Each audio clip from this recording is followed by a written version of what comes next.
every now and then the Democratic Party does this thing where they give you a little bit of hope, and then the glamour wears off and you see that it's just a toothless old hag who was just insider trading in the background. And there's a lot of rot inside of our leadership, and there's a lot of, I mean, and it's, the thing is, everything I'm saying about the Democratic Party is also like doubly and triply true of the Republican Party. And unfortunately, that is the major levers that we currently have now. And as a new dad, and as somebody who comes from families who have had to flee places in the past, I desperately don't want that for my son. My biggest hope is by July 4th, 2026, we have a 250th anniversary that everyone can be proud of here in this country. Hell yeah. Instead of it feeling like the Judge Dredd style farce that I think we are all actually going to see with a squeaky wheeled tank in front of the world.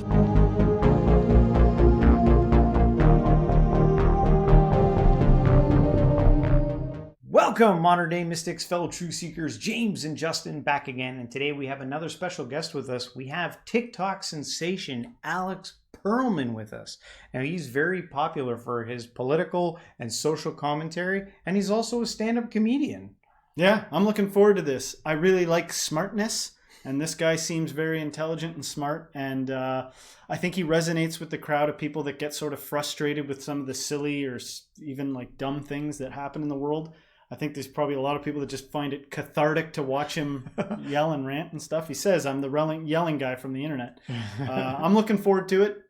Yeah, me too. Well, guys, we won't keep you waiting. Let's get into it. Alex, thank you so much for being on the show for us. It's great to have you. Now, you're a busy guy. I've been watching your content for a while. You've got your TikTok channel, you've got your YouTube channel, your podcast, your comedy shows. You're doing all these things. How is it that you have time to sit down and talk with us? Well, my kid's asleep. I have a toddler, and I turned to my wife. She was like, I really want to go to Costco. So we ran to Costco first. And then I discovered, life in the suburbs. Everyone else had time today, apparently. And then I rushed all the way back here, only to discover my camera was broken. So for the first time ever, I was late. The way I find time for stuff is mainly just because the internet makes time for stuff. That's really what it comes down to. The internet is finally caught up to where I thought it should have been 20 years ago. So the fact that I can yell in my phone in my pocket means I didn't have to move to New York or LA and try to get a writing job or try to, go work for CBS Viacom only to be fired by them because you talk shit like Stephen Colbert. Like there's so many things. So now, I mean, you guys are in Ontario. I'm down here just outside of Philadelphia, and we're able to have this conversation where, again, I'd say even 10 years ago, this wouldn't have been at least visually great. Yeah. Audio we wouldn't have had. I mean, Zoom's gotten better. There's Riverside. There's all these other different ways to do stuff. And then it's really just been a matter of, for us, it's been about prioritizing. Number one thing is obviously is our kid for my wife and I. And then when things started taking off for me on TikTok, and for your listeners who don't know, I yell on my phone about politics, current events, all these things. Started on TikTok and then moved again to Instagram. All of them are on my handle, Pearlmania 500. But in December of 2022, as everything was starting to take off for me, after years of doing stand-up and years of doing all these other different things, I started to get a little bit of play on the internet. People started actually listening to me screaming. And the day job I had at the time did not like that. They thought it was really terrible that the cubicle farm worker that they had opinions that were not only being shared on the internet, but that were being seen by other cubicle farm workers and also by clients. And the clients were like, I don't love it. And I understood what was happening here. So they started, writing me up for things that were not involved with what I was yelling on TikTok about. And then I turned to my wife and I said, we're at the end of my 30s. I think if we're ever gonna do it, I guess I should do something. And my wife said the smartest thing I've ever heard in my entire life, because I was very nervous. We had just bought a house. We knew we had a kid on. We didn't know it then we had a kid on the way, but we were thinking about having a kid. There's all these different things that we thought of, and leaving the security of that job was very, very scary. And I was sitting across the kitchen table from my wife, and she looked me in the eyes and she goes, "You know what they never say in your obituary?" And I say, "What?" She goes, "That you paid your mortgage on time." And I went, "Holy shit." And she's like, "Yeah, Your you're going wife's to sit there." awesome. Yeah, she's the coolest fucking lady in the world. And that's why Yeah. she's the co-host of my podcast, Too Many Tabs, where that was what we sat down after that moment. We sat down and we wrote out a business plan and we said, all right, because even then, TikTok is always on the verge of being banned. TikTok is always on the verge of disappearing or any of these different things. And like, yeah, I've made some money through the creator fund on there, which I know you guys don't have in Canada. But like even that, with Instagram creator funds have been turned on and or off, or you could be demonetized, or all these different things. So we sat down and we're like, all right, how do we put our eggs in multi baskets? How do we do all these different things? And originally my idea was I'll build up just enough TikTok fame and then I can start going on the road and doing stand up. And we quickly discovered that like that isn't that like, I love doing stand up, but I hate the travel. I don't love being on a planes for 48 plus hours and sitting in hotel rooms to talk to a room of people for an hour. I mean, I can speak to 300, 500 people for an hour, feel that love of the crowd, and then they can literally touch me afterwards. Whenever I do shows, I do meet and greets, free meet and greets afterwards. Come up, we take a picture together, all that different stuff. And I love that. It's great having people look you in the eye and be like, "I love what you do, and you make me so happy. I love hearing you scream about the things I'm mad about." I love all that shit. However, I can reach more people sitting on my couch watching Love Island by just going like, pause, what the fuck? The president's a pedophile? And then boom, 2 million people. And it's like, we're kind of split. I didn't have to pay airfare. I didn't have to go to TSA. I left my shoes on the entire time, or I never put shoes on at all. I didn't have to pay for an Uber, any of those things. So we sat down and we started writing this business plan, and a big part of it was my wife and I have always talked about doing a podcast together. She is funnier than me.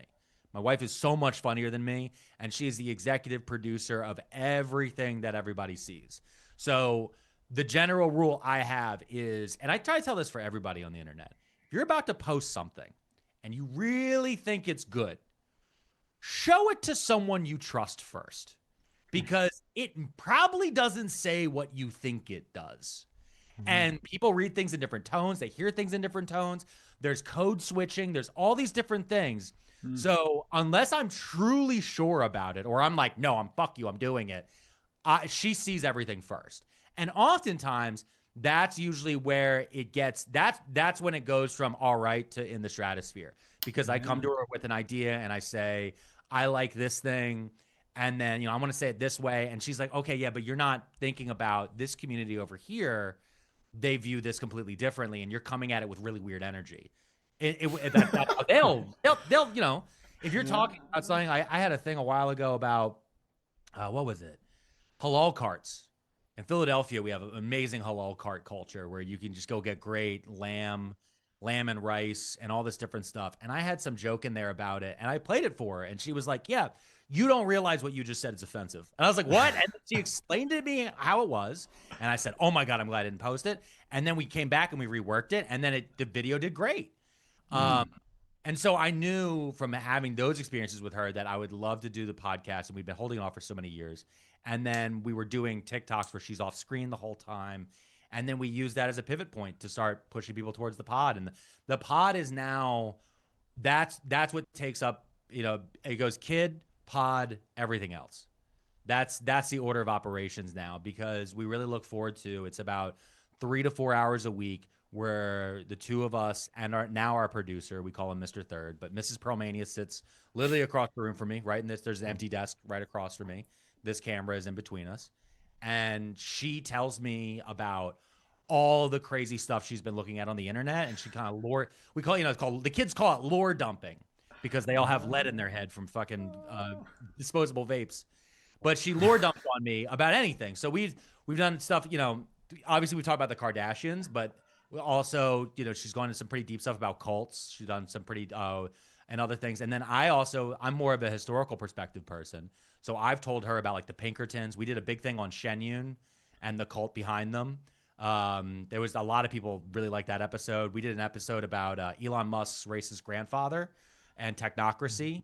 And all of those are on Too Many Tabs. A lot of them are on YouTube, but also on iTunes, Spotify, and then our Patreon, which is at pearlmania500.net, where you can get things ad-free. So you don't have to hear me hawk stuff like delete me. Go to joindeleteme.com/pearl20 to get 20% off a subscription today. Brilliant. You gonna bleep the ad? Very brilliant. The fact that your wife plays that role where she's like a second person to go to run ideas through, man, I'm like a fly-by-nighter compared to that. I'm all first, see what happens. You know what I mean? It's going to be crazy. Probably going to be offensive. Well, it depends. Here's the thing: is it really, really depends? Is like of how much of a risk you want to take. I did stand up for 20 years. I was a stand-up comedian. I started in 2002, and I saw all the changes in stand-up. I remember when it used to just be originally when I first started doing stand-up. What mattered most was the laugh in the room. The laugh in the room doesn't matter anymore. Now, what matters is what content can you cut out of that night to then show people on Instagram or on YouTube Shorts or wherever else. And so you're no longer performing at 9 p.m. on a Saturday in a dark, smoky bar. You are now performing 24/7 for any audience in the world. And that's really where the difference is. So that change over time has been very different. And for me, it was about 2018 when, you know, I'm not one of those people who give a shit about, you know, cancel culture and all this different stuff. But I did know people, and I had seen people who were going to open mics or doing shows, and someone recorded them doing a bit that wasn't ready. It wasn't ready for prime time. And in stand-up especially, these bits, you kind of need to tell it to somebody to see if it's funny. You have to, there's so many things in my head I think are hilarious, and then my wife thinks, or you guys would think are hilarious, that if you told me, I'm like, that's insane. Why the fuck would you think that's appropriate? But I know. but that's the secret with stand-up is if you go to an open mic, you know, at least back in the day, you would just hear a series of people get up and tell dead baby jokes, 9/11 jokes, all these different things, you know, making fun of sacred cows because you take the piss out of anything. And that mentality is fine. But in 2018, I looked at that and I had a good job. Again, that good job I had at the time that I was talking about earlier. And I didn't want to risk my 401k. I didn't want to risk my health insurance. You know, we don't have great health insurance like you guys up there. We have to have a good job to have good health insurance. So there's all these different things. So I opened for Tom Green, a great guy, amazing guy. Tom Green has a Helium Comedy Club in Philadelphia. Tom Green was incredible, had a great night. The club paid me as a host. Every show paid $50. So I had a check for $250 in my pocket. And then I went, at the time I was a teller at a bank. I went to go deposit the check at the bank I was working at. And that day, that Monday, was our benefits package meeting. So they're going over I have a $250 check in my pocket. And they're going over my 401k, my health plan, my dental insurance, my eye insurance, my retirement. They're going over all these different things. And I'm sitting there going like, oh, and if I fucking go off in the wrong direction and somebody clips it and throws it over here for $250, at that point, that's what I was looking at. For $250, I could be risking all of this shit. And I decided I stepped away. Yeah. And then 4 years later, I got real mad. At that point, I was no longer a teller. I had a back office job sitting in a cube. And I got real mad. I started yelling on my phone because I was like, oh, I'm not customer facing anymore. So no one would put it together that it's me. I'm just some fucking guy in the back room. And before I knew it, they were like, oh, you're in the New York Post. And I was like, what?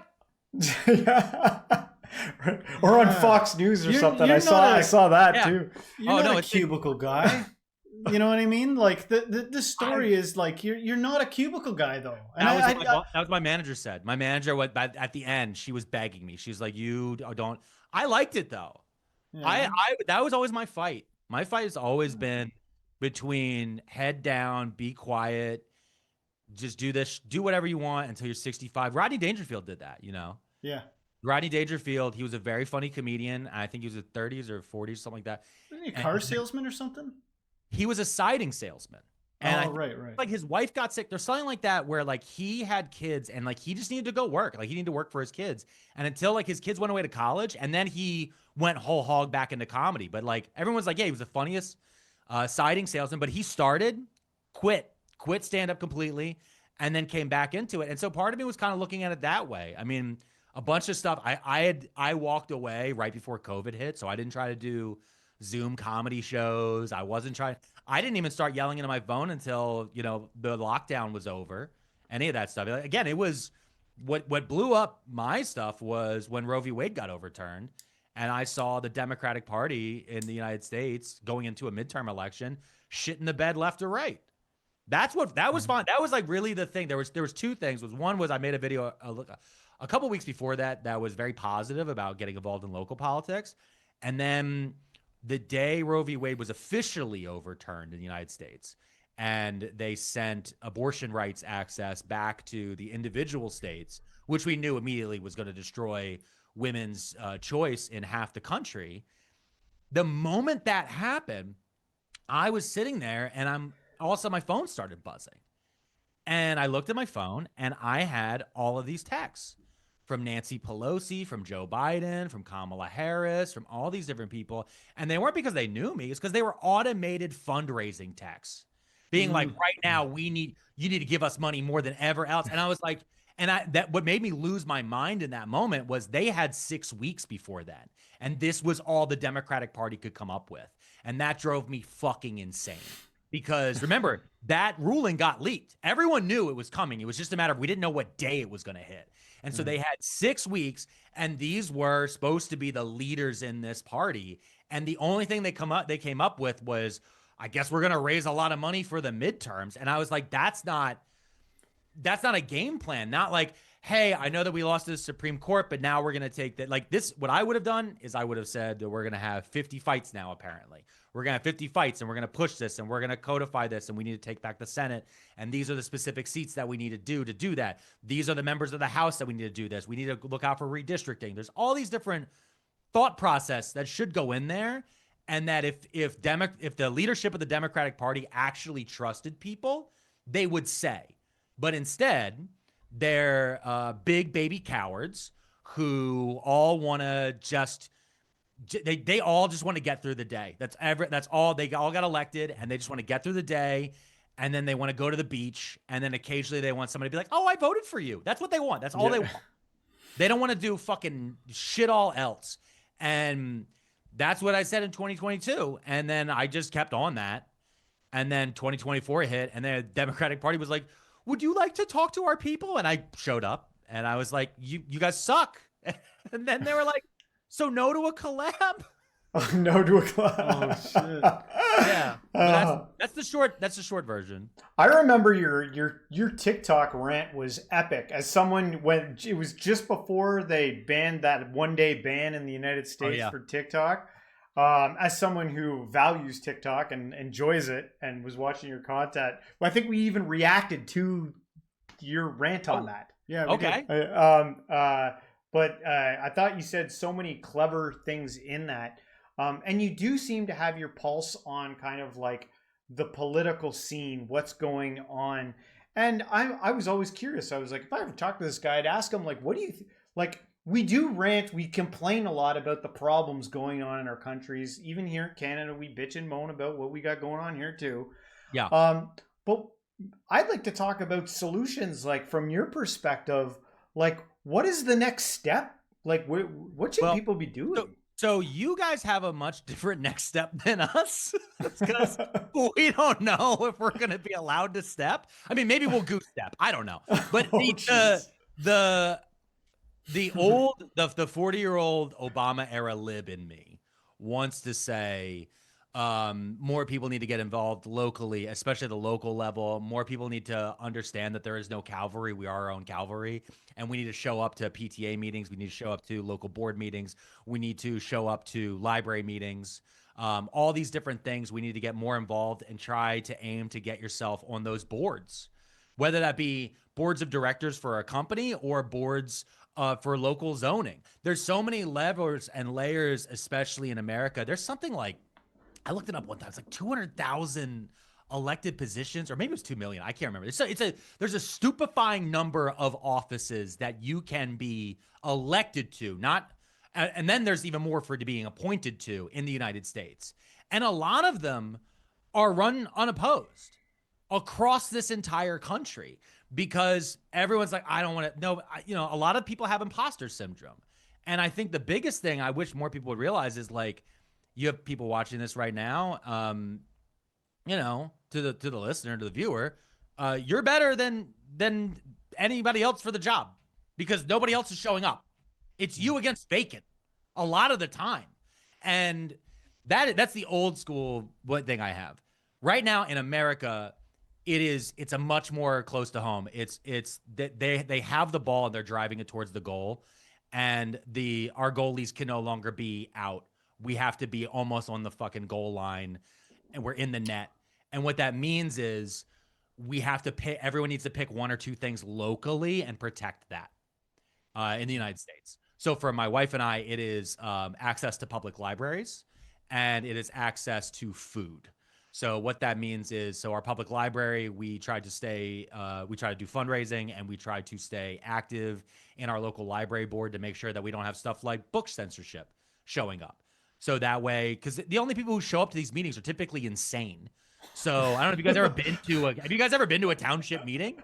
I've seen Parks and Rec. Yeah, no, Parks and Rec is so fucking accurate. So I showed up to my township meeting. I showed up and my thing was, I showed up and I was like, we just moved to this town and we bought our forever home. And I was like, I showed up to the meeting and I had two things. One was I wanted to get a stop sign on my street. And the other thing was I thought that they should fence an area of the parks that aren't really being used and make a dog park. That would make sense. Because when I lived in Philadelphia, a dog park is great. It's a great place to make community. And that doesn't work in the suburbs. People in the suburbs, all their dogs are insane because all their dogs have been locked behind fences. They don't meet other dogs unless they go to a daycare. It's a whole thing. But the stop sign thing, I went through so much bureaucracy and red tape. And because of the corner we live on, there just keeps being accidents and it's not great. And it was very off-putting for me. But part of it was, and my wife and I debated it, was we almost were like, oh, I guess we just have to run for city council. And as I've gotten more involved in politics and like talk to people, almost every politician I met who wasn't a Nepo baby, right? Somebody who's like, well, how'd they come out of nowhere? This person came out of nowhere and became this person in Michigan or whatever. Every single one of them started because of a stop sign, because of a speed bump, because of a cracked sidewalk or something. And nobody would fucking fix it. So they finally ran for city council and then they showed up and then everyone else in city council is fucking lazy. So they just start doing everything. And before you know it, you're your town's Napoleon. And that's just kind of like how that works. And I've had this explained to me so many times. I mean, it's to answer your question, if you're in Canada, next step is please get involved in your local body politic, whatever that is, for whatever reason. And also find like your 2 or 3 things that are like your really big thing that you really care about. And if you're in America, I buy a gun and protect a library, I guess. I mean, that's kind of where we're at. And if a masked man is there, don't ask for a badge because he won't show it to you. Because that's where we're at. I don't know if you guys know that. I saw the alligator video, and that was, by the way, the intro to it was so funny when you're like, bacon avocado. And then that was, that was good. That was a good bit. That was, that was, as I was making it, I was like, this is dumb, huh? And then there's ones that take off. TikTok is odd. All of these algorithms are odd because they're all slightly different. Yeah. And I know you guys are primarily on YouTube, right? Yeah. Are you guys have a podcast? We don't podcast. We just do this. Yeah. Okay, got it. The term podcast has changed. My first podcast I ever had was in 2007, where a buddy of mine and I just used to do sketches, like audio sketches, because the video wasn't quite there yet. So for me now, the way kids are like, basically any interview show is a podcast. That's like how it's kind of changed into. Every time they call it a podcast. Yeah, they're like, it's a podcast. I'm like, oh, are you on Apple, iTunes? Are you on Spotify? And like, no. And I'm like, then you're not. Then you're just a show. Algorithms are very different across all of them. I learned and figured out the TikTok algorithm, at least what it currently is, because it changes all the time. Very early on, and the biggest thing that I found out was it's the first 3 seconds. It's the most important thing. Yeah. The first 3 seconds is more important than the message of the video. It's more important than anything else. the first 3 seconds, if you can get someone to watch the second 4, they will show your video to 2 more people. And so if they comment, if they like, if they do these different things. So for me, whenever I post a TikTok video, I post and then I put my phone down.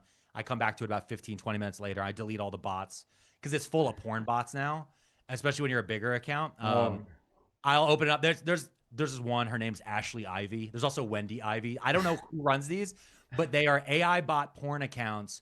And what they do is they take the caption that you write in the TikTok, and they're like, oh my God, those are really great. Oh my, that's some really great travel recommendations. Can't wait to have a hot girl summer. And I'm like, this video is about alligator Alcatraz. I wrote 10 travel tips. Is it so much to ask for you to refer to the video? Could you read the words? But, yeah, all the caption changes, all those things are just to fuck with the bots. So I come back, I delete those because they all do a bunch of shit that actually will suppress the video. And in that moment, I can then tell how the video is going to do. So if I have like a 20% like to view ratio, we're in growth mode. If it's less than that, where it's probably going to stabilize and plateau.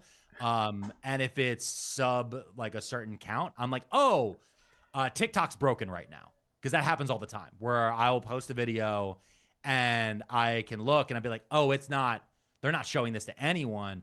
They're probably doing, a lot of people that are me like, it's being suppressed. This thing's happening. No, they're probably doing server maintenance. Like they have a lot of servers.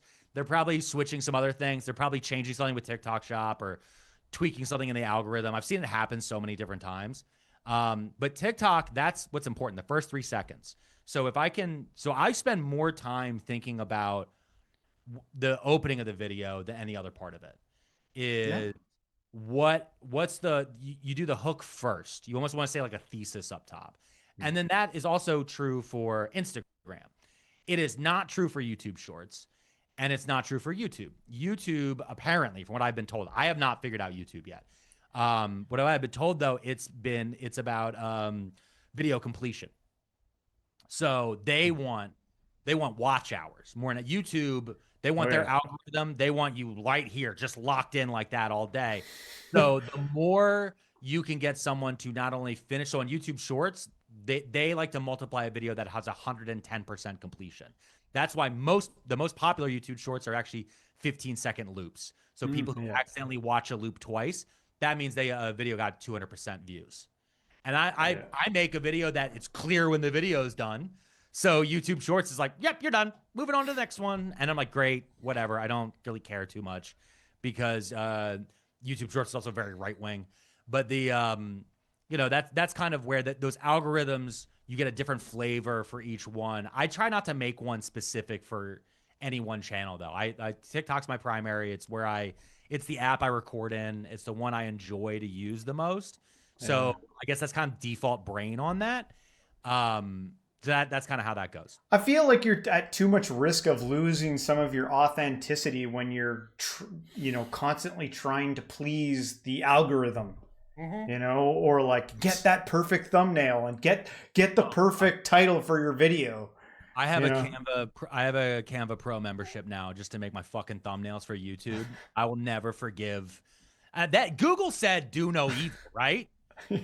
Google said now I have a graphic design degree to make fucking thumbnails. You're doing soy face pointing at a plate full of cheese. But this is literally 30% of YouTube. James has uploaded some thumbnails like that of us before. He's like, we got to do it. I'm like, no. Here's what's crazy. I do that, right? I do the face, and then we'll talk to I can't tell you how many consultants, because every time TikTok has been almost banned. Obviously I have a manager. My account's big enough. So my manager will be like scared on my behalf. And she's like, I got a consultant for you to talk to. Go to these consultant meetings. And they'll be like, all right. And I, as a creative, I hate being told that I did something wrong because I'm like, I didn't do anything wrong. I did what I thought was good.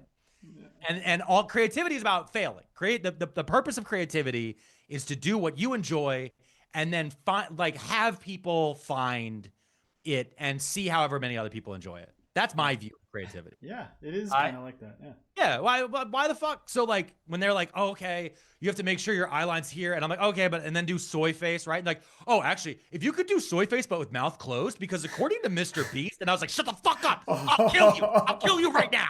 Oh my God. I don't know if it exists or not, but at one point when like the soy face thing was getting out of control, that's this, right? Yeah, right? yeah. That soy face. I was like, yeah. if it doesn't exist, and it's gotta exist, somebody got to make a website that's just soy faces with like dicks. Oh yeah, I mean, like just all the top soy faces with. There's probably a Firefox plugin. Yeah. There's probably a Firefox plugin that you can put in. I mean, there was like a Mr. Beast one for a while where it would put Mr. Beast in the corner of every YouTube thumbnail, like as a joke, because people that he targets would see him everywhere. Because I mean, that's a big thing. Is like, again, there's a lot of people who copy. They see a guy like him who has understood this one algorithm, and it's not that he understands people. He understands how to get algorithmic multipliers. And I think so does Donald Trump. So does a lot of these evil fucks have discovered how to get to get weird bonuses of a world of good, for the most part, are good people. Who, like, most of us are just like, I think that what drives me crazy. I did VidCon last year, and I went and I met all of these, so many people from social media. And it was crazy because old school YouTubers and TikTokers, we meshed so well. We were like the same people. Like if you broke on YouTube before money would hit YouTube, and then there's the TikTokers before it was very similar. They have similar come ups. Which is, it was people who did not expect to ever have an audience. You know, they're like, oh, I might do community theater, but I didn't think, or like I might be in like a local dance troupe, but I didn't think I'd be shaking my ass in front of 10 million people a week. You know what I mean? Like, type of thing. But it's the same thing with TikTok. I mean, with early YouTubers, I'm making a funny little puppet show in my living room in 2008. And then now you're doing, you're doing this shit at Walmart. And so they had very similar stories. But now the Instagram people and the Instagram influencers and the new YouTubers, they're the same. Because now we have a whole generation of people who grew up watching YouTube and watching analytic gaming. Like how you game these analytics, how you tweak these things. Oh, okay. Well, now, like right now, I mean, last week I was talking to somebody about our thumbnails. They're like, well, the new meta is having, 3 words in the thumbnail. I'm like, is it? Is it? Because I can point to you 15 fucking videos on my feed right now and have no words. They have no words. It's just a man grunting for 60 seconds. Yeah. And the thumbnail is just a man's. And the title is I'm mad. Okay. Yeah. Fuck. I don't know. Sometimes I feel like the algorithm's like messing with me because like I'll go onto ChatGPT or something and I'll be like, give me a surefire thing. And then you go and look at the reality, and the reality is a guy grunting. And you're like, what the hell? There's so many different combos of things that are crazy. Because again, I thought when we started doing like the pivot to YouTube, when we started looking at this, I didn't understand creator burnout until I touched this platform. This is by far, I think YouTube is the most insidious of all the platforms. And I'm sure you guys have looked at your analytics and it's given you too much information. You're like, what do you mean they dropped out and then came back at 33 minutes and 17 seconds? What happened on the screen? I sneezed and farted at the same time? Do I need to sneeze and fart at the same time? But it's slowly, do you guys remember that episode of Community with the beans? Do you guys ever watch the show Community? Not that one in particular. No, okay. Yeah. There's an episode of Community where there's this app. It's like a rating app where everyone in the school can get rated by, how, and then people like you and stuff like that. And the people who have 5 stars versus 1 star creates this hierarchy and like Logan's Run style thing. And there's jokes within jokes. But Britta discovers that people like her more when she has mustache on her cheek. So before you know it, she just has mustache on her cheek. I mean, mustard on her cheek the rest of the episode. She just constantly, everyone's like, Britta, what are you saying? And she's like, oh, wait a second. And she puts mustard on her cheek and like, oh, okay, yeah. It's but we all do that now. And I've watched it happen to them on TikTok. I've watched it happen to them on Instagram. It ends up becoming their thing. And I try not to. There was a while for me early on. If you go back and you watch any of my videos from 2022, this is exclusive to your show. Hell yeah, I can't wait. Mm. I already love where you're going. 2022 to early 2023, almost every single one of my videos starts with my right arm in the air. Yeah. I don't know why. Because I did one, I was filming one, and I started one like this, I went, folks, and I dropped my arm, and the energy was just right, and that video got like 2 million views, and I went, I guess maybe that sets my energy correctly, maybe that's the way the thing, and then slowly you'll find these people who are like, you can go to their page, you can scroll back, and then you're like, oh, why is he doing this every day? Why are they doing the same dance every single day? And you go back and you realize, oh, he used to do 15 dances a day. And then this became his dance. And now every day, and then it slumped. And then one day TikTok shows it to a whole new audience. But like everything evil they said about TikTok is also true of Instagram. And it's also true of YouTube Shorts. And it's also true of whatever the next app is going to be. You know, I mean, like Spotify with the AI bands these days, like all these different things, like there's so many different layers upon layers. And we are of a generation, we are of the generation that remembers it before. And we saw it happen. And so now I'm trying to figure out, how do I explain to a 20-year-old now that what is being done to their brains, so that way in 10 years I can explain it to my son. That's where I'm at right now, mentally. And part of that is the experiment I'm doing on myself by interacting with all this shit. Yeah. Well, it brings up a good point. Just so much of what you said there. I feel like, as you're a creative person, what you do is creativity, as well as like, you can hold all this data in your head too about all this conspiratorial stuff and government stuff. But that is such an issue. You know how many projects I've just had to lay to rest because they got too analytical. Like the project got too analytical, and I just couldn't. I was like, I can't do it. I got to be free to do something unexpected here. Yeah. You know, it's chaos though out there, like, because things keep rapidly changing. Maybe back then you could do 15 videos with the arm but it could be like, well, that was good for tomorrow. What's today? You know what I mean? I got to like hold my face a weird way or something, you know? Oh, no, listen. And you know what I tell creators all the time now, whenever I meet them, the ones I respect the most are the ones who do a shit ton of editing, because I find that has the least return.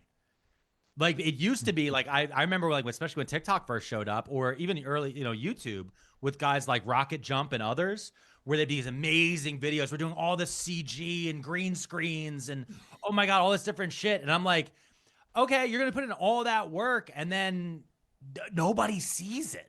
The algorithm just decides not. But if I literally hold up my phone, I mean, we have right now, I don't know if you guys have it in the States, the CEO and the HR director. You guys see that from the Coldplay concert? Yes, I did see that. I heard something about it. Yes, I did see that. Okay. Nobody could plan that, right? Like that's just the thing. That lady, that woman at the Coldplay concert sees that. She goes, has her phone up for 15 seconds. Goes, that's funny. Upload. It got 62 million views. Yeah. 62 million. Yeah. It's insane. Right? You know how many views did Lord of the Rings Rings of Power get? Wasn't 62 million, buddy. Yeah. But I mean, like that's kind of like the part. But I have the same thing with, I've had friends of mine who would sit next to them watching them like edit a video on their phone, and I'm like, they're trying to get it just right. I'm like, you should just post it. Yeah. Like, what? That's not gonna matter, because it's just like if you spend 4 hours on this and it gets no views, now in your head you've now wasted 4 hours of yes. And it's so there's part of it on that. I mean, the one thing we do put a lot of work into our podcast, Too Many Tabs, because we want to do it. And actually, the one thing I really like about the show is that my wife is often, and I'm often surprising each other. So it's a genuine conversation that we're having throughout the week. We'll just turn to each other and be like, have you heard about, do you know any facts about Tycho Brahe? And she'd be like, I don't know what that is. Is that like a Lego? And I'm like, ha ha! And I run away and I write a whole script, and then I tell her, and then she sits across from me in shock for an hour. And it's that's fun. And the thing is that's what I I think is the best thing to do creatively, is something that's fun, and that if money comes too, great. But then like that's awesome. We love that. We love, love getting a sponsorship from the shirt I'm wearing right now, Quince. I don't remember what the promo code was for this, but it was probably too many tabs or TMT. Uh, but if you like, that's great. But in reality, it's like you have to want to make it. Like this morning, I posted a video where I said, what was the exact thing I said? I said, kids are fast and he has cankles. That's the funniest thing I'm going to write this week. And I was like, I spent the next like 20 minutes being like, all right, how do I make a video accusing the president of the United States of being, how do I do this just right? And then my manager called me. I was like, please stop doing that. Stop talking about Jeffrey Epstein. And I said, no, you have to make the president stop talking about Jeffrey Epstein first. And then she's like, I can't do that. And I said, well, how do you not talk about that? Like the crazy situation there with Jeffrey Epstein and the whole. It's one of those. It's more one of those ones where I think in general with the Jeffrey Epstein thing, I think people want it to be moved to more actual news people. Like if you had heard about Jeffrey Epstein from like the CBC, right? It'd be analytical. This is the exact thing. But like when you hear about Jeffrey Epstein from like a wacky guy sitting in his chair after he pauses Disney's Pixar's Cars for the 19th time because his toddler's at his feet, and he starts screaming, of course he did a diddle with a doodle. Like it's fucking insane. I mean, in general, it's, I mean, that's the other part of everything that we have with the commercialism of art. At the end of the day, how do you do art and still eat, right? And part of that for a lot of people is brand deals. A lot of that is being available as a billboard space for a company to come in and then give you some money. So on podcasting, it's easy. On podcasting, everybody understands because it's very one-to-one with radio. Hey, this isn't the show, but on social media, when you're doing content creation influencer style stuff or short form video, especially, it can be very difficult because a lot of people, the parasocial relationship of short form content creators, it's much higher than it is, I think, of anything else. Like, yeah, maybe like a psychotic back in the 80s for like a soap opera actor. Sure. But they don't know the difference between a character and the actor. But there is a very different line between somebody who is making content on their phone and then and posting their opinions, and then out of nowhere they show up and they tell you to use, like I did earlier, delete me. Like I'm making an ad. I've done a lot of different ads for them. I use their service. I try to make sure I use the service, or at least have gotten a sample for many of the products that I've done for either the podcast or for social media content. But it's one of those ones where I know the audience subliminally is hearing me. It's not me saying, hey, wear this shirt. They're hearing me say, this shirt makes you a good person and one of my people. And that way we'll be the same. I'm not trying to say that, but subliminally, that is part of what these apps are pushing people on.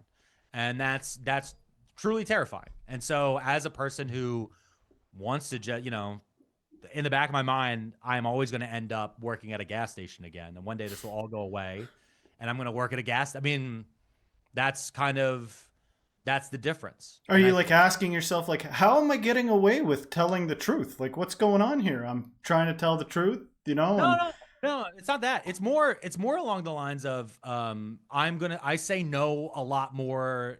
I say no more than people would expect, I think is what's crazy. So one thing my wife and I have always said is, going back to, your obituary never says that you paid your mortgage on time. Before this, I've worked minimum wage. After if one day overnight, they're like, done. We got rid of TikTok. Not only that, you're canceled. All these other different things happen. Blah, blah, blah. Okay, I'll work third shift at a gas station. I've worked pumps before. I've been a mall security guard. I've been I've been a busboy, a bartender, a waiter. I've driven cars for a living before, delivery shit. I've done all these different things. Like, I'll just go right back in and go find a fucking job for however much. This It's right better. now, It's better than living in fear and not pursuing the things that you're actually passionate about. Like, do you really want to get down to your deathbed and like, well, I was too scared to try any of it. I kind of hope somebody does say that in a eulogy or something now, though. He paid his mortgage on time. he paid his mortgage. and that's when his son looks at him and my dad did nothing. No, it's you know who would say that? That would be at a Catholic funeral. A Catholic funeral. He was a good boy. They move those priests around. They don't know shit about the people there. Because they move, I don't know, at least in the American diocese, my wife's Catholic. She was raised Catholic. So I've learned a lot. I wasn't raised Catholic. So I've learned a lot. And then I'm like, why is this? This is a different priest than the last funeral. Oh, well, his 5 years were up. So this is a new one. And I'm like, what do you mean 5 years are up? And basically, after all the things that happened, all of the Epstein style things that happened inside the Catholic Church, what they came to is every 5 years they move the priests. It's like a shell game. Yeah. They just move them around. So that way you can't get like one guy run up a 30-year score in one place. And that's my view of it. And they're like, no, this way that they'll keep this and blah, blah, blah. And that we've had all these other rules. I'm like, sure. But in reality, you're just lowering the victim pool in one spot, right? Because like, why don't you just let these guys get married? I know that, like, I know what this is about. This is all about going back to like 800 AD and not wanting to lose the fucking monastery to this guy's, second kid. That's what all this is. Priests used to be able to come all the time. I don't know why. One day they were like, property rights, and boom, no more coming for priests. That's crazy. Yeah, you don't want your priests all pent up like that. I wonder what my wife is hearing on the other side. It's crazy, like with the Trump thing. How did this happen? It's funny. We mentioned like cancel culture and that whole thing. And when we started this, it was kind of seemed like it was coming to the end of the real fear of that. But I went into it thinking like, that's your rite of passage. Like you probably got to get canceled these days to even be real. I think all the way back. I keep thinking back to 2015, 10 years ago. Yeah. And it wasn't that bad. Like it wasn't bad enough to do all this. Like to everything we've lived through in the last decade. When I look back at 2015, it really comes down to, honestly, what it really comes down to was a black guy was president. And that drove a certain section of our country completely insane. And a secondary part of it is, I've been trying to figure out the right way to say this, but I think in America, at least, when gay marriage was legalized and in many of our states, when weed was decriminalized, a lot of white people stopped having empathy for oppressed people. I think that I know a lot of people who back in 2010 and 2012 were very like we got to get gay marriage. We need to get these things done. And they would vote for Obama or all these different things. Or with weed, they're like, I understand what it's like to be persecuted by police and to be paranoid about why these things would fucking happen. Most Trump supporters that I've met are all big potheads. Like that's a crazy thing. But like, I think back to like 2007, smoking weed and fucking listening to Bob Marley. And if I turned to him, I'd be like, we should have a fucking concentration camp surrounded by alligators down the Everglades that destroys some goddamn climate. The guy would be like, get the fuck out of my house. And then that same guy now has a fucking Trump 2024 revenge tour fucking flag hanging from and he's still smoking weed. Yeah. Because like, they don't need to, like, there's a thing where a lot of people have disconnected their empathy completely. And going back to what I was saying earlier, a big chunk of it, Trump understood through Cambridge Analytica and through Steve Bannon and Breitbart and through a few other levers inside of his 2016 campaign, how to influence sections of Facebook that a lot of people weren't noticing. I was noticing it. I saw it happen on Reddit with R. Trump, the Trump subreddit and all these other different things. Or excuse me, the Donald. It was called the Donald over there. And a bunch of other places. Like I saw these levers being leaned on in 2016. And then all of the tech guys kind of freaked out. Mark Zuckerberg especially freaked out a little bit. And going into 2020, they put some stuff in place to try to negate that bonus that he was doing. In 2024, I think they put the lever the opposite direction.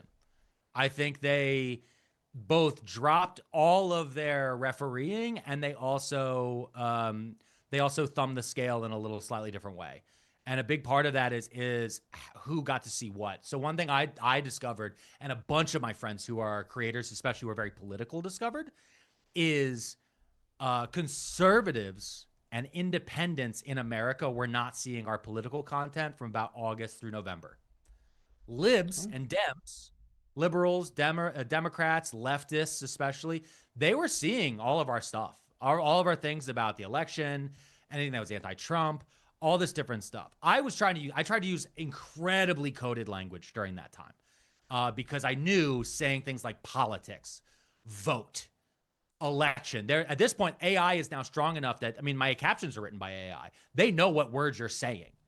And to this day, actually, if I do an ad on TikTok and I accidentally say, I had one for it was for a news company that does, what's the one that do the balanced news stuff? I can't remember what it is off the top of my head. Ground News. I did an ad for Ground News, and it was right around the election of Pope Leo. I happened to be in Italy. So I made this ad, and in it, I said the election of Leo the 14th. I said the word, the election of Pope Leo the 14th. And then I posted the video, and right before I posted, I notated that it was a paid sponsorship, and they immediately took it down as political, as a paid political spot. Even though, and no other tag, it wasn't hashtag vote, it wasn't hashtag all these things. I said the election, and the fact I used that word alone was already underneath their filters to take the video down for 18 hours until it was reviewed by a person. But like, so there's proof that that can happen, that a thing happens.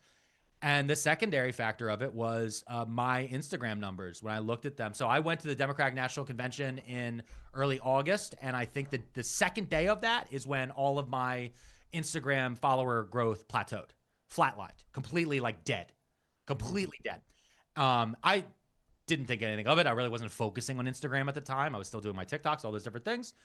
And then about 4 days, I think it was, after the election, I gained 2,000 followers a day for the next till now. On Instagram? On Instagram. Oh snap! What's your Instagram numbers at now? I'm at like 600 and I'm closing in at 650,000. I had just about 110 at the time. But the reason why was Instagram had labeled me as a political account, and Instagram had a filter on that they defaulted everyone into that to turn politics off. And after the election, they turned politics back on. Oh, jeez. Man, you know so much about this stuff. They were very open. I mean, that's the thing, though, is that not only were they open about it, like it's in their financial documents, but I knew about that because I was on Threads, and a lot of as Elon took over Twitter, a lot of reporters and stuff went to Threads with the Blue Sky. We tried out all these different places. I loved Twitter. Twitter was my favorite app. I never had one tweet ever take off. I was terrible at Twitter. I never understood it, but I loved watching it. I loved being on it. I loved feeling, there was this feeling on Twitter, especially before Elon bought it, that every time you opened it, you were about to find out what was happening right this second. Yeah. Now it's like Reddit or something. Yeah, well, because it's an FYP. He turned it into TikTok. I don't even get it. I don't mess with it too much anymore. I tried, and then I was like, oh, you got to be so pessimistic like most of the time on this thing. I don't know. Yeah. Well, he made it a Nazi site. Yeah. Mecha Hitler. You heard of Mecha Hitler, right? I feel bad for like having a handle on there. Like some people, I wonder. I have a handle on it still, mainly because that way I could sit on it. I want to make sure that I sit on the handle so no one else can go on there and be at Pearlmania 500. Yeah. I don't use it though. With the exception of I got really mad at somebody recently, and I knew the only place he cared about is Twitter. But the other thing I've discovered, well, so here's a story from the Democratic National Convention. Is what is the only thing really that politicians and journalists care about.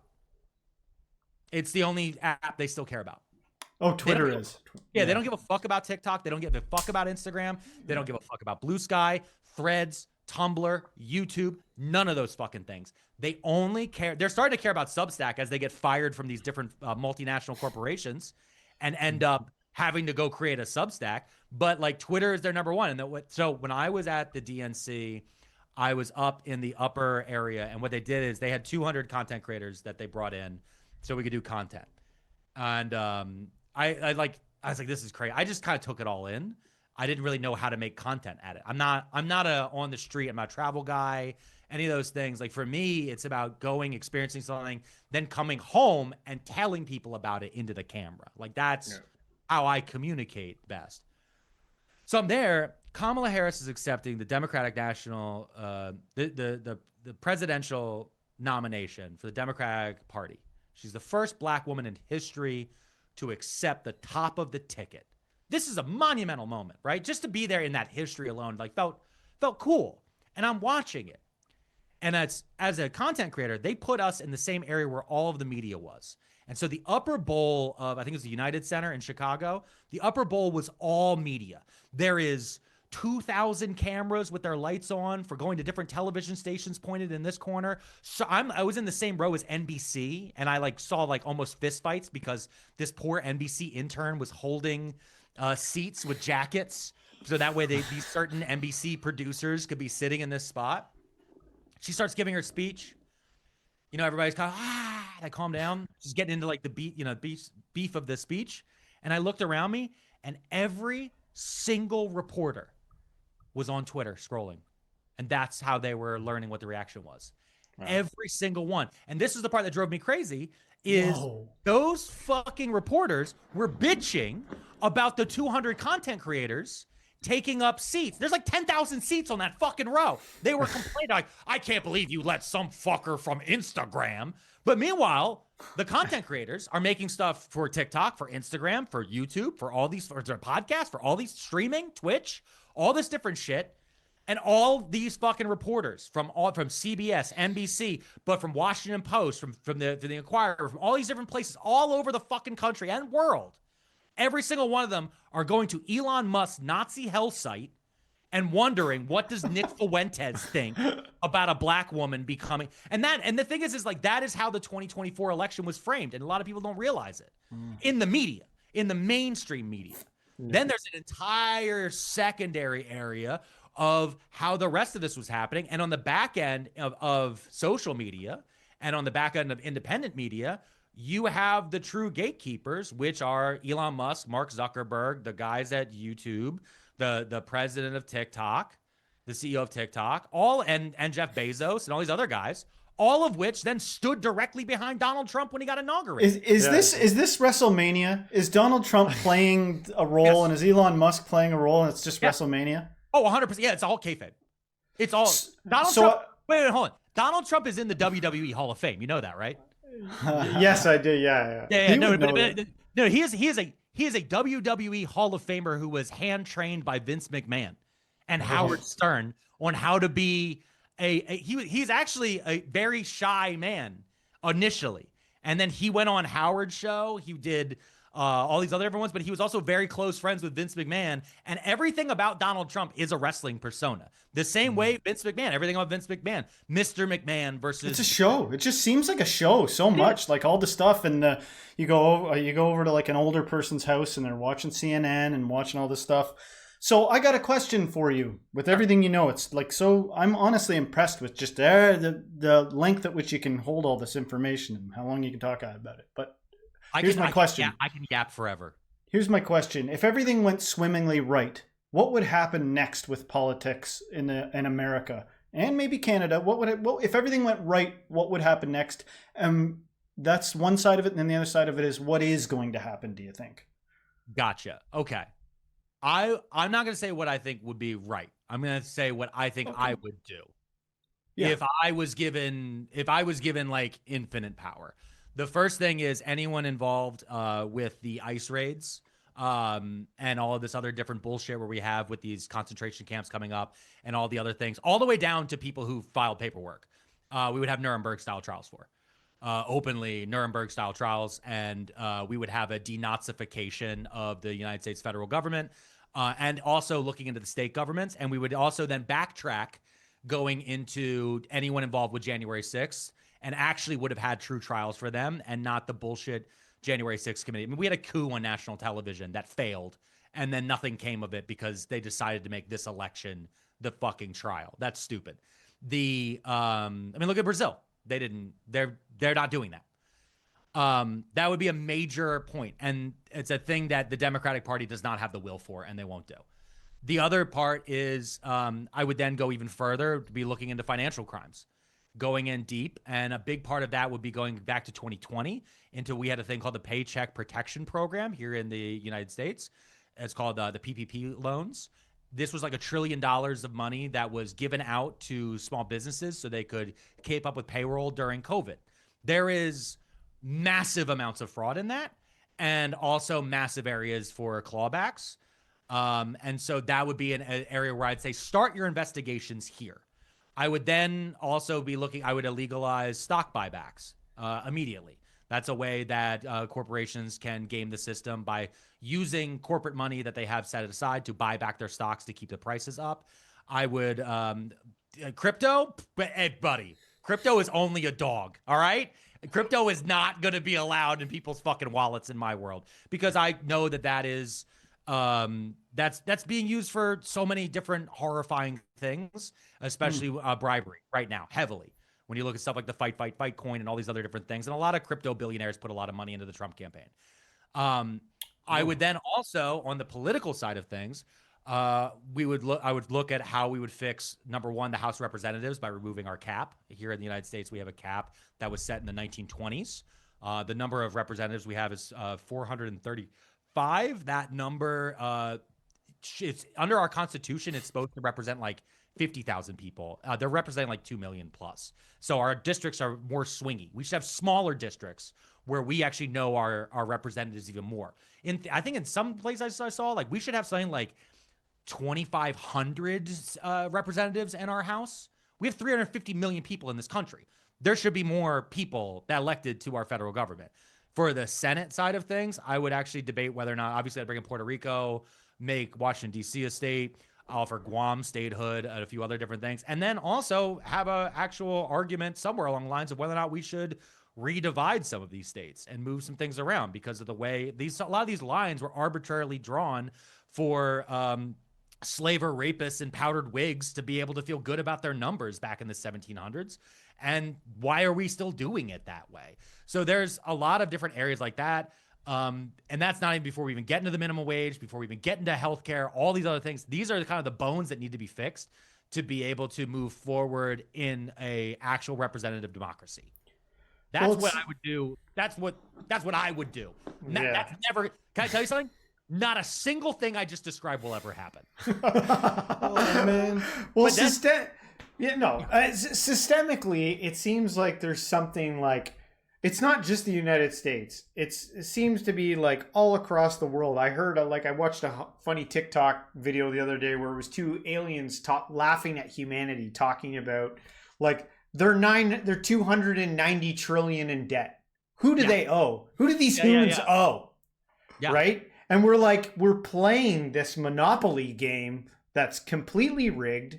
Mm-hmm. I don't even call them democracies. I feel like we live in corpocracies where big giant businesses run everything. To me, that seems like the thing that you would want, like, to target out and end that. There's all the schmimy things that go on, like the fact that the politicians are in the stock market.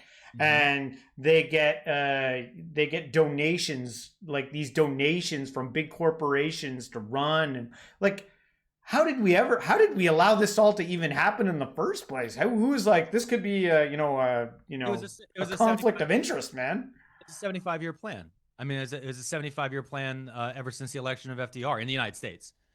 After the election of FDR, they were like, we have to figure out how to make sure this doesn't happen again. And a big part of it here was, I don't know if you guys ever listened to the podcast Behind the Bastards, but like there's been multi-year, multi-generational psychological operations that have been targeted across populations. We have an episode about Edward Bernays. You guys know who that is? No. All right, on Too Many Tabs. It was I think it was our season 2 finale. Edward Elbanese. He was Sigmund Freud's nephew. He invented marketing. He invented public relations. Before that, it was all just done on vibes.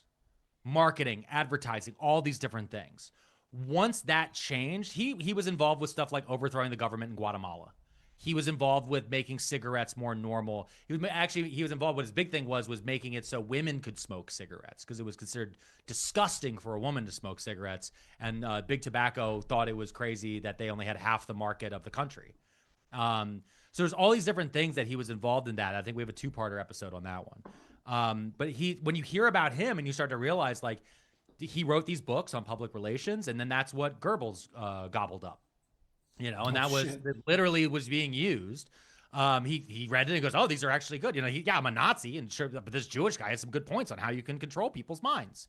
And what he was the one who came up with the term influencers. He said there's people inside of societies who have outsized influence. So actors, politicians, priests, all these different people. He's like, so he realized in that moment of it's not about having someone go, and I use Chesterfield cigarettes. No. You make sure that Cary Grant is seen putting a pack of Chesterfield cigarettes into his pocket as he's walking the red carpet for this movie.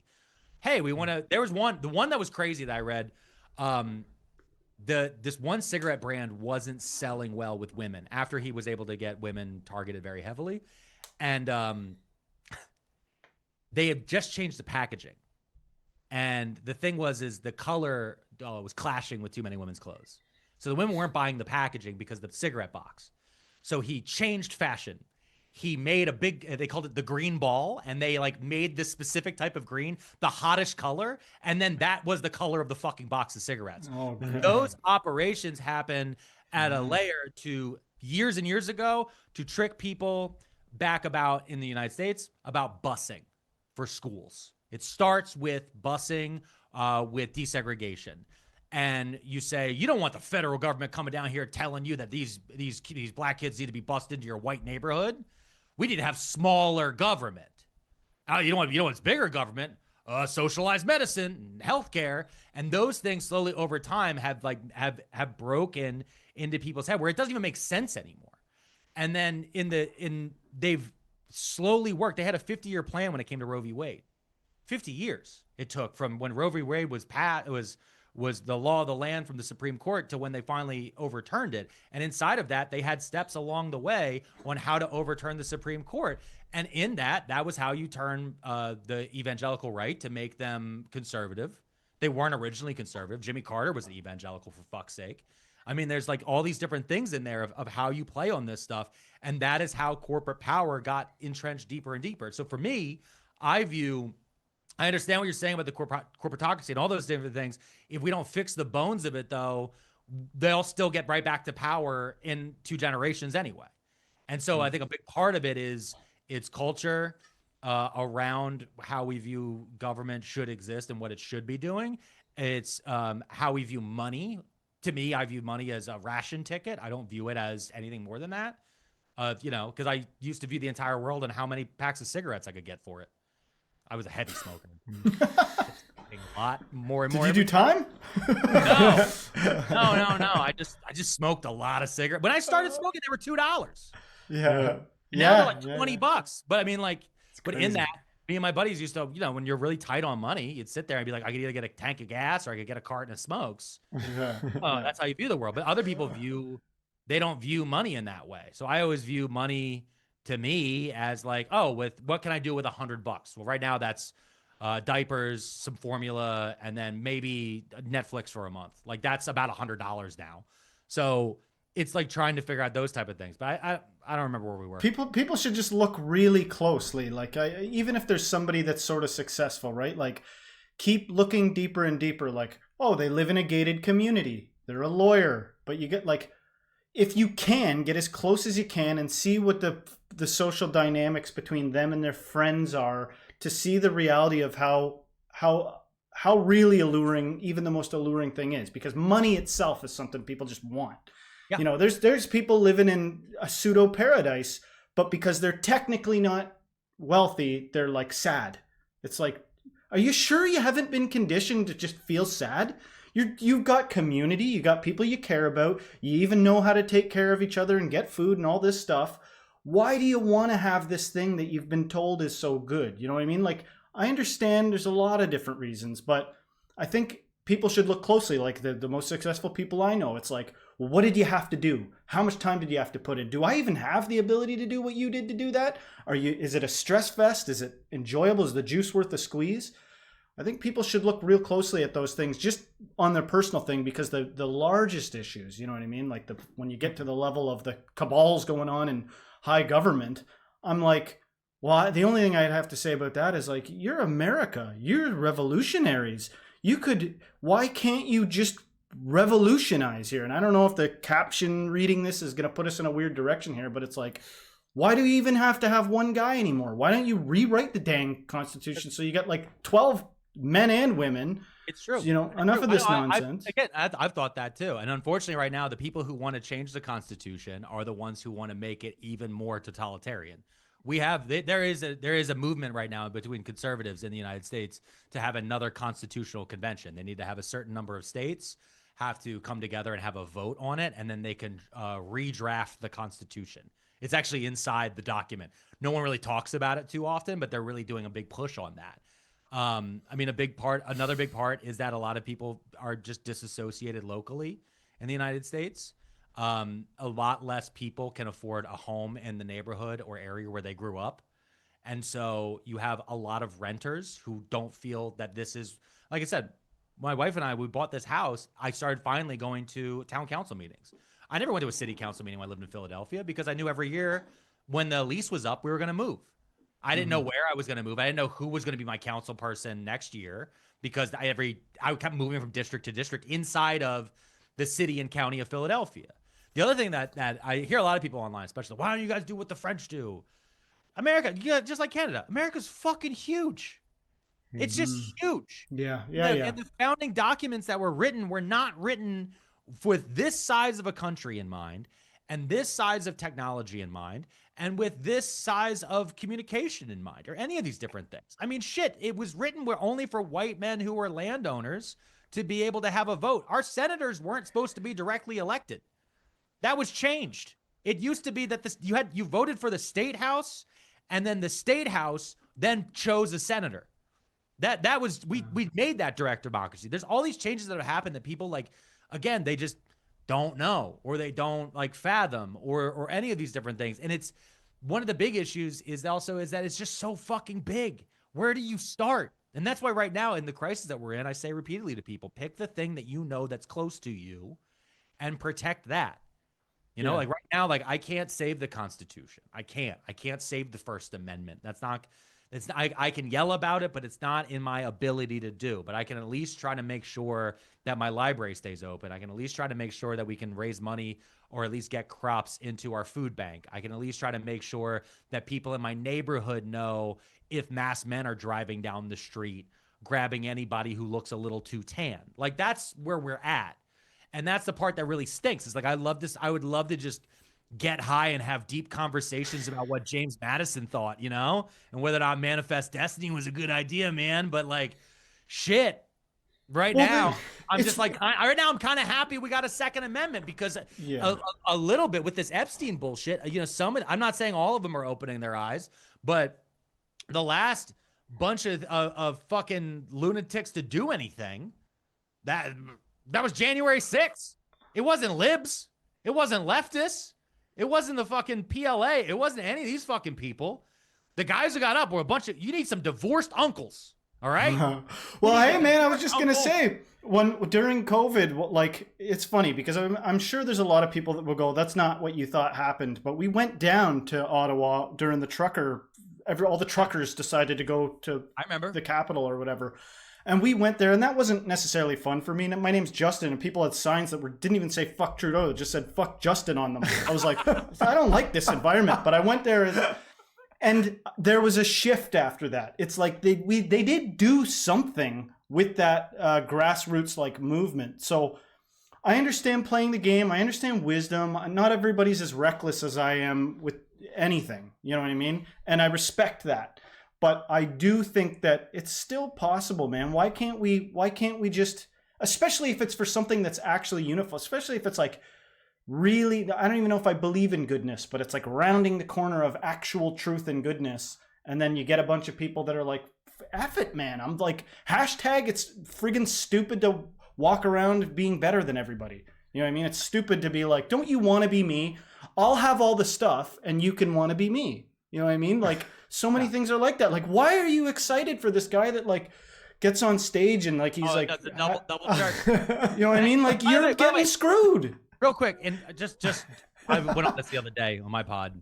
He does this dance to the YMCA. The YMCA has its own dance. He's punking us. He's doing the wrong dance. Okay. No, I mean, I have much less hope because of the 2024 election, because I've watched everyone I know memory hole an entire year. And I think after 2020, I mean, so many people forgot, like everything that's coming out about this Epstein stuff was public knowledge in 2019. It was public knowledge in 2020.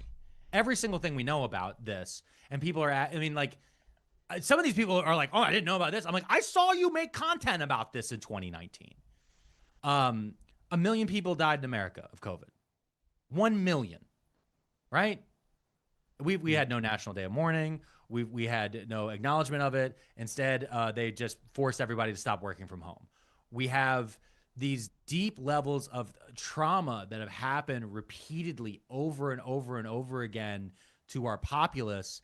And inside of all of that, I kept thinking we've turned a corner, and I had hoped we had turned a corner. And after seeing nakedly the power of the tech elite and the power of what a few members, you know, a few of the larger members of the Republican Party were able to do to just switch this over, and then to see everybody bend the knee, it really gave me pause as to whether or not I would believe that some guy's going to grab the flag and run up the hill and things could change. Because even inside of our opposition here in the United States, the Democratic Party has a deep and abiding love of rules, regulations, and norms. And they care about those more than they care about what's right. And I should have learned that in 2000 with Al Gore. I didn't. I should have realized that in 2016 with Hillary Clinton. I didn't. I should have realized that in 2021 when Merrick Garland didn't make moves on Donald Trump for January 6th, Jeffrey Epstein, or any of the other thousands of fucking crimes that he had committed, and they slow walked everything. You know, I have deep concerns with the Democratic Party, and I have really, every now and then, it's like when you catch that weird glimpse. You know what I mean? Like if this was like Game of Thrones, when you catch, remember the queef monster? No, I never saw it, but that sounds You guys funny. remember the Red Witch? Do you know what I'm talking about? I didn't watch Game of Thrones. I missed. Fuck! You guys. Everyone You else know what did. Game of Thrones in Canada? There's this Red Witch. Okay, she's hot. She's beautiful. All right, Red Witch. And at the end of the show, you discover that she's actually this very old lady, and she has this necklace on that's casting a glamour. Yeah. And that is the same thing that I see with every now and then the Democratic Party does this thing where they give you a little bit of hope, and then the glamour wears off, and you see that it's just a toothless old hag who was just insider trading in the background. And there's a lot of rot inside of our leadership, and there's a lot of, I mean, and it's, the thing is, everything I'm saying about the Democratic Party is also like doubly and triply true of the Republican Party. And unfortunately, that is the major levers that we currently have now. And as a new dad, and as somebody who comes from families who have had to flee places in the past, I desperately don't want that for my son. My biggest hope is by July 4th, 2026, we have a 250th anniversary that everyone can be proud of here in this country. Hell yeah. Instead of it feeling like the Judge Dredd style farce that I think we are all actually going to see with a squeaky wheeled tank in front of the world. I'm tired of seeing women pretend like Donald Trump is good looking. You know I what don't I know mean? what's on your feed, dude. What feed do you have where you got women being like, oh, he's my guy? I'm telling you, if you look closely at these inaugurations and everything, and the women that are around him, women respond to different men around them, you know, whether they would select them or not. And Trump, being an old dude, you know what I mean? Like, he's with Melania, for God's sake. What better example are we talking about here? I'm not trying to overly judge. I'm trying to say that I understand. this is a perversion. This is a perversion. And what, you know, remember in Batman when they said in their desperation they turned to something they didn't understand? I feel like it's like that with him. Like, what are you doing? You acknowledge that you're desperate and that more devilry won't fix it. It is a series of people, all of which who believe that they can control him. If you look historically, especially over the last decade, it's from Steve Bannon, Bill Barr, Jeff Sessions, Mitch McConnell more recently. All these different people have come forward and they're all like, oh, I could be worm tongue. I can stand behind Theoden's ear and whisper and keep those things. And then, I mean, shit, even Putin, right? Like, even Putin thought he was or Trump thought he was controlling Putin. I don't know what that one is. But like, they didn't know who was controlling who. No. That's right. That's why I love Canadian politics. Can I tell you? Because y'all's politics is so lovely. You just have like a crackhead mayor every now and then. It's good times, dude. Our elections were hilarious this year. Like, if you can take yourself out of the sadness of what actually happened. But by the way, I'm not against beautiful women dating ugly guys. My wife is no, that's fine. Prettier than me. But real quick, the whole thing, Melania was introduced to him by Jeffrey Epstein. Right, like you know what I mean. You can look at it and you're like, something's wrong. That some people view marriage and dating as a job. That is, I know, and I don't even want to judge that. I'm trying to be salacious to hit a nerve because there seems to be so many people not cool with Trump. Anyway, we were talking. I was just about to say, because you had mentioned Canada, you love the Canadian politics there, but our last election was not too far after yours, like a few months after. Yeah, and it was ridiculous what happened in this country because the Conservative Party in our country was decimating, like crushing the competition, and all Donald Trump had to say was 51st state, and everyone, the whole country shifted from gonna vote Conservative to Liberal. Elbows up. I had no idea what the fuck that meant. But all of a sudden Mike Myers shows up on SNL, flashes the Canadian flag and goes elbows up, and I'm like, wait, is that the bat signal? What the hell does that mean? Before I knew it, all of my buddies who are very sad Philadelphia Flyers fans were like, no, you see, understand, in a hockey fight. I was like, oh, shut the fuck up. Oh, but no, it's one of those, like, the 51st state shit for Canada and the Greenland thing and the Panama thing. People forget he also wants Panama, and a bunch of other random shit. Now Gaza, he keeps bringing up that America should control Gaza and all these other different things. That's like weird dictator shit though. Like that's it, and like the fact that nobody's flagging it. Have you guys seen the video? I've seen this. Even the boomers have turned. Even the boomers are like, I don't like them anymore. No, but even worse is actually that there's a bigger subsect of people who now have started to use AI to listen to translated Hitler speeches, and they realize how much Hitler sounds like Donald Trump, and then they go, well, I guess Hitler was right then. He's a good guy. And you're like, what the fuck? Yeah, there's a bunch. I've seen it happen a bunch of different places, but it's the radicalization of so many different people. I mean, this is just how it's going. I mean, we had on Fox News. I don't know if you guys saw the clip of a Fox News host saying that he wants to take back the power of the word Nazi, and he wants to. Yeah, I did. I saw that. Yeah, with the N word. He was like, "Yeah, what's up, my Nazi?" You're like, "Who is this for? What is happening right now?" And again, it's cartoonishly stupid. I don't even. It's so fucking insane. And then I go back to 2015, and I'm like, it was that bad? Fellas, 2015, when he came down, Jeb was that shitty of a fucking candidate. But yeah, it's just a fucking, it's so goddamn bizarre. And the thing is actually what's funny is this still isn't as bad as I thought it was going to be. Right. Actually, after election day, I didn't sleep for like 36 hours after they called Pennsylvania, because once they called Pennsylvania, I'm like, it's over. He won. Because we have a new baby, and also I'm very vocal on social media. They've targeted people and they've gone after some people and done some stuff. So I got very nervous. Had to talk to my family a lot, my parents and stuff like that. My mom's a Latin teacher, And so at one point she was like, it'll be all right. I mean, whatever, like just 4 years. And I just started yelling, it's Marius and Sulla, Mom. It's Marius and Sulla. He thinks he's Caesar. And she's like, okay, stop bringing that up. And I was like, oh no. But actually, I thought about being in Canada for Inauguration Day. We actually thought about spending 2 weeks in Canada just to see what the first 2 weeks were. And I forgot one fundamental thing about Donald Trump, and I think everyone forgets about him, is he's probably one of the laziest people on earth. And immediately I calmed down because I thought during his inauguration that he would have you guys ever seen Christopher Hitchens had a video? He talks a lot about when Saddam Hussein takes out his enemies in the Iraqi parliament. I mean, this big Iraqi parliament meeting, and Saddam Hussein walks in and sits down. He had just kind of taken over everything, and he starts reading names, and armed guards walk up and just start plucking men out of. Good Lord! Oh, and they're taken away and they're killed. And he does this on television. I thought Donald Trump might black bag Nancy Pelosi. Like, he might be like, I told you the 2020 was stolen and these are the people who did it.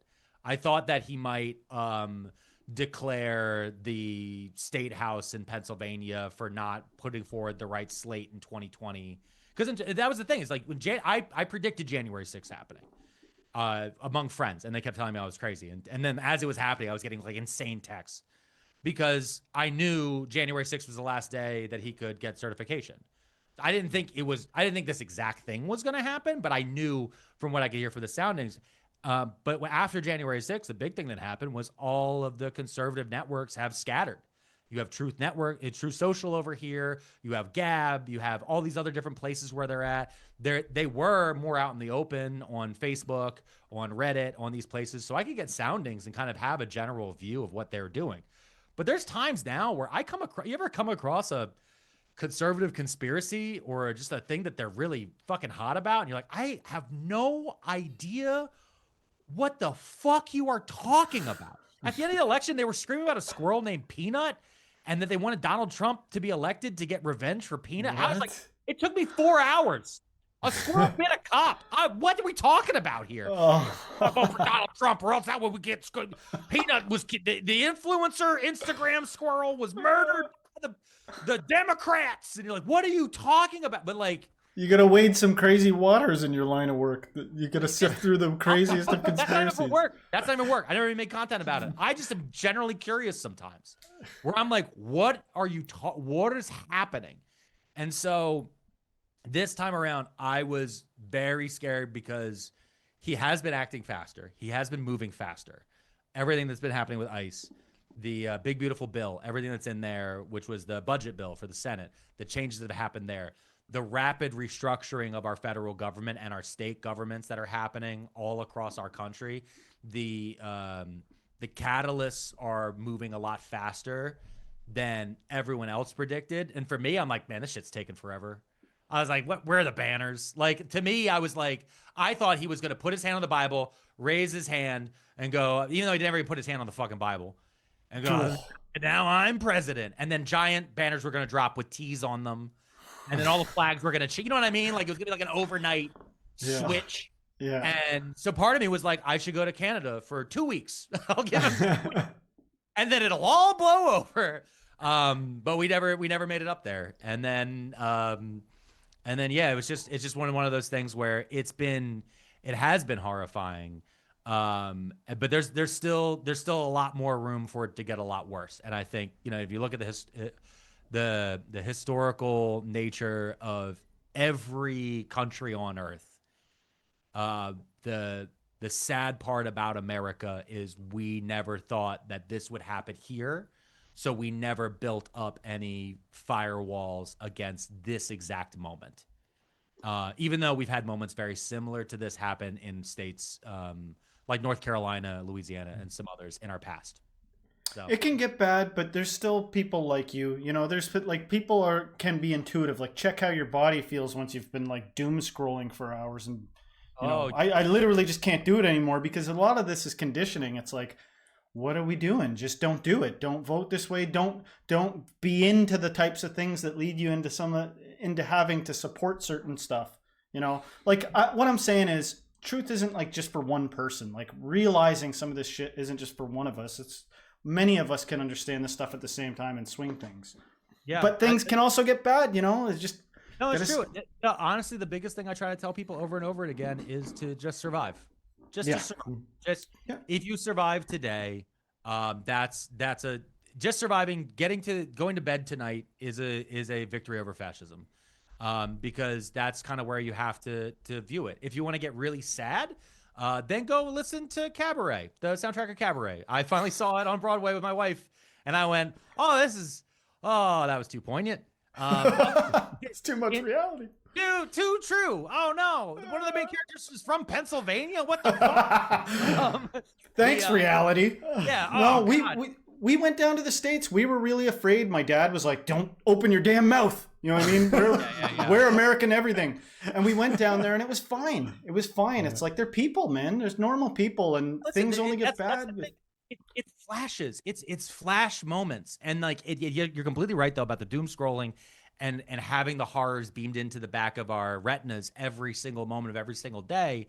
The other thing that I try to is to really just tell people though is just to survive and just to concentrate again on what's most important. And for some people, like I know I've said libraries and your town and all these other different things, but for some people that's going to be your kids. Some people it's going to be your own health. Some people it's going to be these other things. It's like you have to pick the thing that you want to protect, that is important to you. So because it's, as you were saying earlier, you were talking about people judging themselves against what other people have, right? Keeping up with the Joneses. Yeah. You have to set goals for yourself that are achievable. And a goal to achieve under fascism or under totalitarianism is survival. Like it just is. And it's a goal, you know, a thing. If you're sitting here every day, again, I'm going to try to save the First Amendment. I'm going to try to fix the government. We're going to end the corporatocracy. We're going to stop the oligarchy. You're going to be very fucking depressed, and you're going to end up working for a Fortune 500 company, desperate for healthcare. Like that's just how that goes. Yeah. But like if you can set goals every day, that's how I got. That's how I get through not smoking every day. I gotta spend. And when you feel really bad, like I do when I have a Nick fit, realize that a nicotine fit lasts 5 to 10 minutes. Yeah. Metaphors. Hell yeah, wisdom. Well, one of the other saving graces is that the world is so much interconnected now than it used to be. So when Donald Trump just like throws around, you know, I'm going to tariff this and tariff that, and I'm going to change this and change that, there's a massive ripple effect that I don't think he even gets. I think he wakes up the next morning, he's like, oh shit, the stock market crashed here, and we got to reverse that. We got to, you know, make it look like we said something different. And I think it's a lot harder to make these giant sweeping changes that someone like him, you know, says he can do, you know, with the stroke of a pen. You know, it's not that simple. And I think that is actually, as we get more interconnected, I think it's going to be good for us. Like there's good things we can learn from China, good things we can learn from Russia, good things we can learn from all the countries of the world, and share our ideas together. No, I know I picked some of the ones that I picked those ones on purpose because it's easy to judge them, but there's things going on there that I wish we had here. The free exchange of ideas, and also it's in the United States. The idea is that we have 50 different labs of democracy and economies and all these different things. Each state is an area where a governor or a state legislator or a business or any of these different things can test out on a market and then spread across. The same way in Europe with the EU or all these other different places. But I've also always had that same view when it comes to governments and it comes to countries that we should be looking at. I mean, like, with the flooding we just had here in Texas, there was some Chinese content creator that was dunking.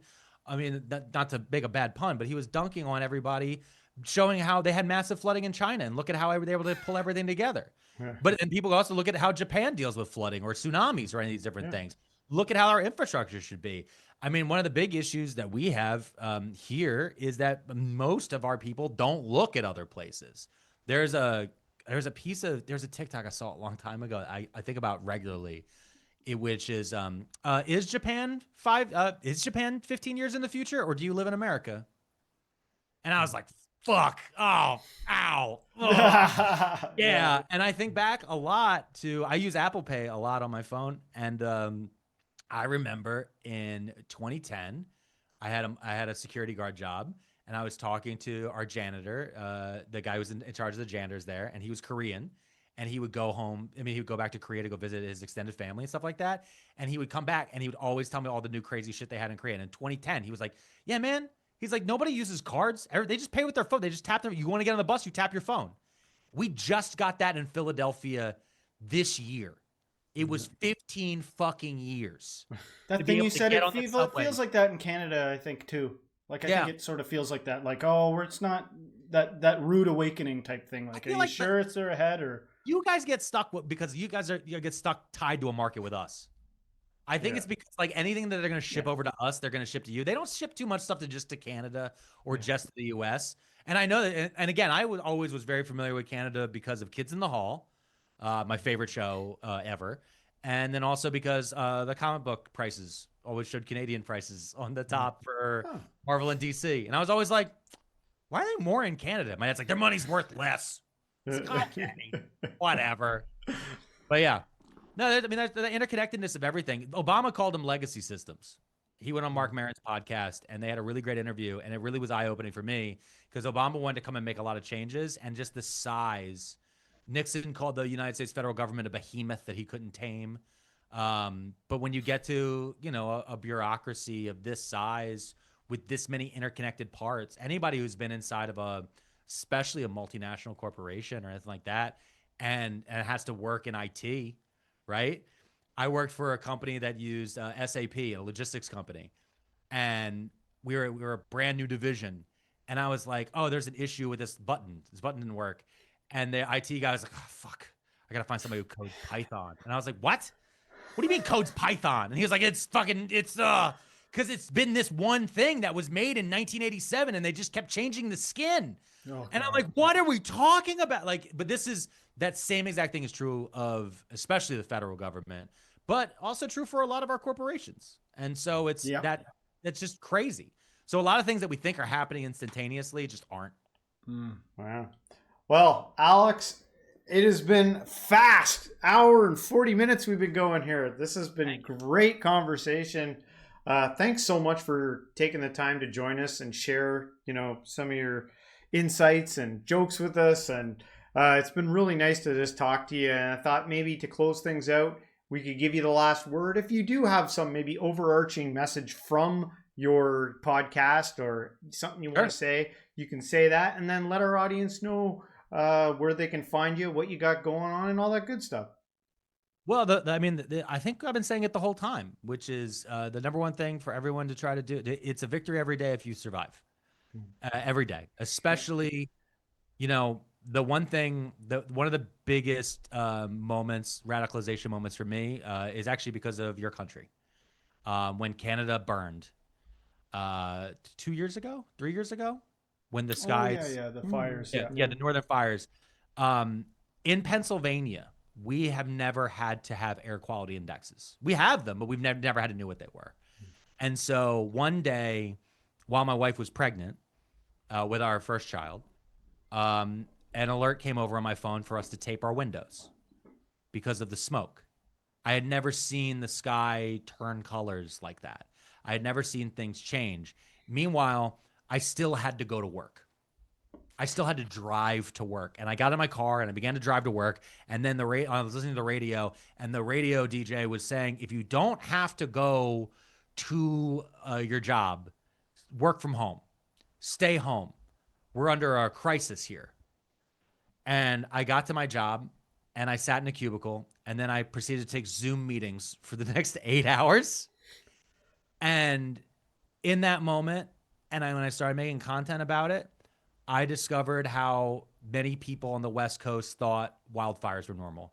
How many people in Canada thought wildfires were normal. How many people thought knowing an air quality index was normal, and how much of our world has shifted into that, which even going back to the 80s, like wildfires being a regular thing, or brush fires, all these different things, these weren't. It's part of climate change. And the fear in that, knowing I had a kid on the way, scared the shit out of me. and really made me doubt a lot of different things. But in that moment, I decided that I was going to survive for my son and for my wife. But more importantly, I was going to survive because I wanted to make sure that I could piss on the grave of Mitch McConnell. And I'm going to. Someday, I am going to drink an entire bottle of Jack Daniels. I will find the grave of that man once he is in the dirt, and I will piss all over his headstone. It will be frothing piss all over Mitch McConnell. Do not edit this out. Leave it in for everyone. Mitch McConnell, the former majority leader from Kentucky of the Republican Party, because of the things that he has done to destroy our planet, our democracy, and more. That's what I'm surviving for.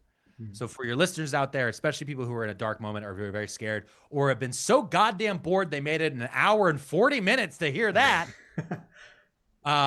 please find your reason to survive. And if you want a lighter mood where I have a person sitting across from me saying, don't fucking say that you want to piss on Mitch McConnell's grave, listen to Too Many Tabs, my podcast I do with my wife, Mrs. Pearlmania. You can find it on YouTube under Pearlmania 500, my handle. I'm sure the fellows will link it down below. Or you can find it on iTunes, Spotify, wherever you listen to podcasts. I also have a Patreon, Pearlmania500.net, and all of my short form videos. I try to post as many of them to YouTube Shorts as possible, but I always make sure that I post them to TikTok and Instagram, where I use that same handle, Pearlmania500. I'm also Pearlmania500 on Blue Sky, blah, blah, blah, blah, blah, blah. You can figure it out. It's almost as if I picked one handle and made sure I got it everywhere. I am not on Substack, though, because that place is full of Nazis. All right. Ew, fantastic. Well, thanks again.